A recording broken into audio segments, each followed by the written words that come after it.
বিংশ শতাব্দীতে দাঁড়িয়ে আমাদের বলতে হচ্ছে এই প্লাস্টিকের শিক্ষা ব্যবস্থা দূর করো, অরিজিনাল শিক্ষা ব্যবস্থা বাংলাদেশে প্রচলন করো।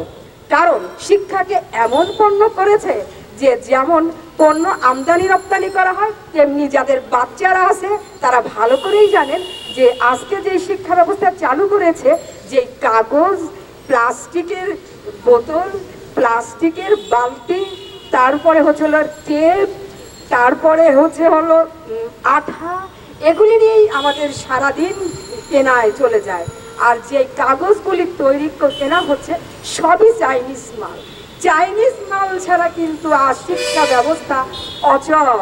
কারণ আমি ক্লাস 7-এর অঙ্ক বইতে দেখলাম 4র্থ অধ্যায়ে জ্যামিতি কিভাবে কাগজ কাটতে হবে, গিয়েছিলাম খুব কষ্ট করে, প্রতিদিন 500 টাকা ব্যয় হয় আমার এই মেয়ের শিক্ষার পিছনে।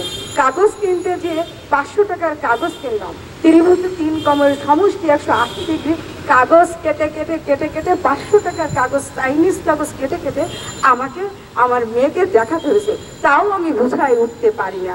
কারণ শিক্ষা ব্যবস্থা কিভাবে গড়ে ওঠে? শিক্ষা ব্যবস্থা গড়ে ওঠে ওই দেশের ভূখণ্ডের পণ্ডিতবর্গ জ্ঞান, ওই দেশের কৃষ্টি কালচারের উপরেই ওই দেশের পণ্ডিতগণের সমষ্টি এবং অভিভাবকবৃন্দের সমষ্টি এবং যোগ্য শিক্ষকদের জ্ঞান গরিমা এবং বড় বড় কবি, সাহিত্যিক, বৈজ্ঞানিকদের জ্ঞানের উপর ভিত্তি করে ওই ভূখণ্ডের শিক্ষা ব্যবস্থা গড়ে ওঠে। বাংলাদেশের শিক্ষা ব্যবস্থা ওই আমেরিকায় কোন জ্ঞান গরিমাকে কিভাবে তৈরি হয়েছে তার উপরে গড়বেও না, আর ওই জাপানে কিভাবে শিক্ষা ব্যবস্থা চলছে তাও করবে না। যেমন জাপানে প্রচুর ভূমিকম্প হয়, সেখানে কাগজ দিয়ে ঘর তৈরি, ওই শিক্ষা ব্যবস্থা বাংলাদেশে অচল। আমাদের দেশে বছরে 5.2 ডিগ্রি যে ভূমিকম্প হয়, মাত্রার ভূমিকম্প হয়, তাও খুব সামান্য। সুতরাং কাগজ দিয়ে ঘর তৈরি শিক্ষা ব্যবস্থা এই দেশে প্রচলন করে বিশ্ব দরবারে তুলে ধরার জন্য কোনো প্রয়োজন নেই। কারণ বাংলাদেশে যে বিশ্ববিদ্যালয়গুলি আছে সেগুলি আন্তর্জাতিক মানের, এবং বিশ্ববিদ্যালয়গুলি আন্তর্জাতিক শিক্ষা ব্যবস্থা প্রচলন করে এবং শিক্ষা দেয়, আর তার জন্য বিশ্ববিদ্যালয়গুলি দাঁড়িয়ে আছে। আর কলেজ আর স্কুলগুলিতে বেসিক শিক্ষা ব্যবস্থা যেটা ভূখণ্ডের উপরে তৈরি হয় সেটাই আগে শিক্ষায় করা হয়। কিন্তু এখন যে শিক্ষা ব্যবস্থা স্পষ্ট বোঝা যাচ্ছে যে শিক্ষণীয় কিছু নাই। যে এখানে যেমন মোবাইলের একটা ভালো পণ্যের বিক্রির ব্যবস্থা হয়েছে, কারণ যে শিক্ষা ব্যবস্থা তা মোবাইল ছাড়া একদম অচল। আর আমাদের কোমলমতি শিশুদের হাতে যে মোবাইলগুলি দেওয়া হয় তা অন করলে আপনারা ভালো করেই জানেন যে সুশিক্ষার চেয়ে কুশিক্ষাগুলি বেশি উন্মোচিত হয়, যার ফলে প্রায় 10 বছরের ছেলে মেয়েদের এখন ঘরে রাখাই দায়। কিভাবে তারা শিক্ষিত হবে, নাকি তারা নিজেদের জীবনের প্রাকৃতিক যেই যৌগিক সমস্যাগুলির চাহিদা মেটাবে, দুটা নিয়ে প্রচণ্ড একটা সংঘাতপূর্ণ সমাবেশ গড়ে তুলে উঠেছে বাংলাদেশ। তাই বলছি অনতি বিলম্বে আর গরিবসী নয়, ক্ষুদিরাম 18 বছরে প্রাণ দিয়ে প্রমাণ করেছিলেন এদেশের ব্রিটিশ সরকারের জায়গা নেই। এরকম বহু প্রাণ আমাদেরকে দিয়ে আমাদের এই প্রকৃত শিক্ষা ব্যবস্থা, আমাদের দেশে কবি নজরুল ইসলাম আছেন, আমাদের দেশে জীবনানন্দ দাশ আছেন, আমাদের দেশে কুদরতি খোদা আছেন, আমাদের দেশে বড় বড় ঢাকা বিশ্ববিদ্যালয়, বুয়েটের মতন ভালো ভালো শিক্ষা প্রতিষ্ঠান অচিরেই দাঁড়িয়ে আছে।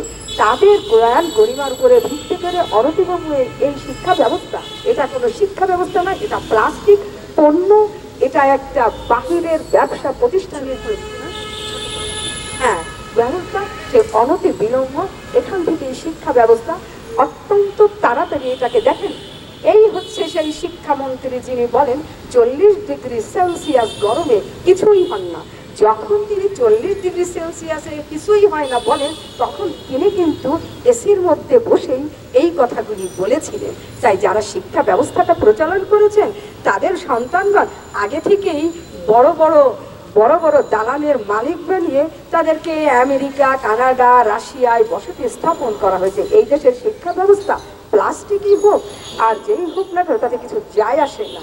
পণ্য তো হবে অন্যের ছেলে মেয়ে, আপনাদের না। তাই এই অকাল্যাপন এই রাষ্ট্র ব্যবস্থার পরিচালনাকারী শিক্ষামন্ত্রী এবং যারা আছে তাদেরকে বলছি অনতিবিলম্বে সরে দাঁড়ান। তা না হলে ব্রিটিশ সরকারও 200 বছরের সরকার ছিল, চলে গেছে, এমনকি ফ্রাউনও কিন্তু বছরের পর বছর ছিল, চলে গেছে।